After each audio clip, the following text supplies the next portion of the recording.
welcome back. Sorry about the delay. We were waiting on parts for that clutch job to come in, and we had a lot going on at the shop this week, which you guys will hear more about soon.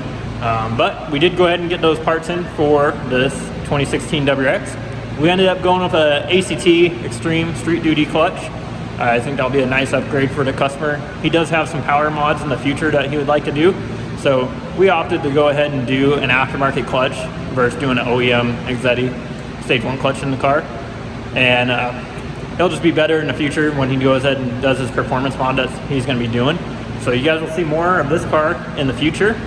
We will be doing probably, I would imagine, an external wastegate header setup and a J-pipe, TGV delete, EGR delete, the normal stuff you would do on an FA. So I know a lot of you guys will like to follow this build, but I'll go ahead and show you guys the clutch. We're going to get into this car, and then we're going to go ahead and get started on putting the transmission and clutch back in the car. Here's the clutch we'll be using on that 2016 WRX. As you can see here, it's the ACT clutch that I mentioned.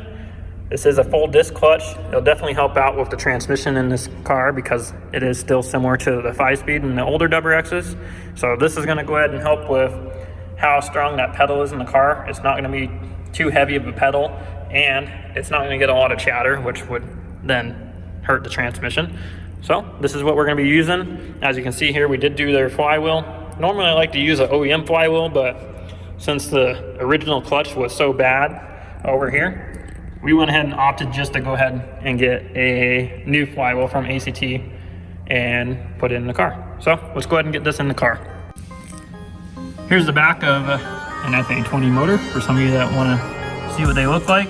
You can see it has a crank trigger wheel right there. A little bit different obviously than the EJ, but let's go ahead and get that flywheel on here. New flywheel is all on and got it all brake clean. So now let's go ahead and get the clutch put back on.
Clutch is all on and all torque to spec.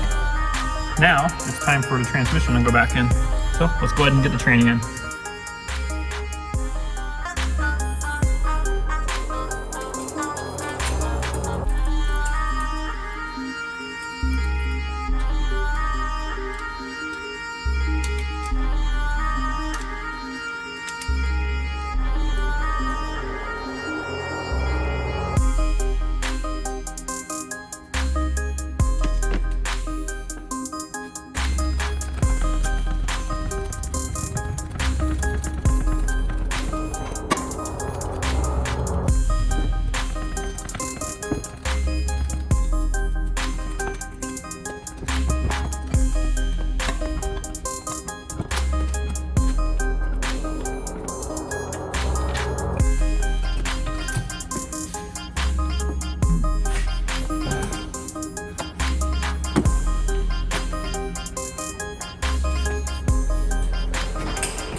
And there we have it. We have our clutch job all finished up now. So we're gonna go ahead and do the first start on it.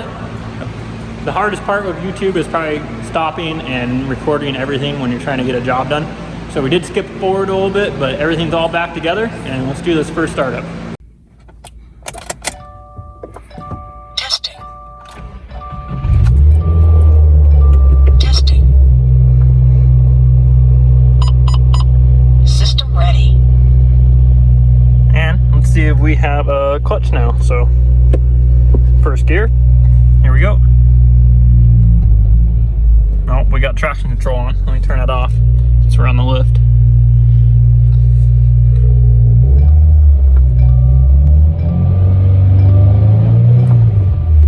And now we have a working transmission again.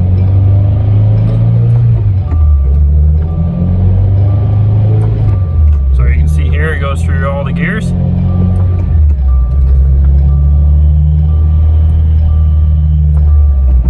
There we have it, guys. Let's go ahead and get this off the lift and get it outside for a test drive. Now we got that clutch job all tested on the lift, make sure everything's working like it should. We're gonna go ahead and get the car off the lift and go give it a real test drive, make sure the clutch is working the way it should and the transmission's shifting the way it should now. So let's go ahead and get this off the lift and get to it.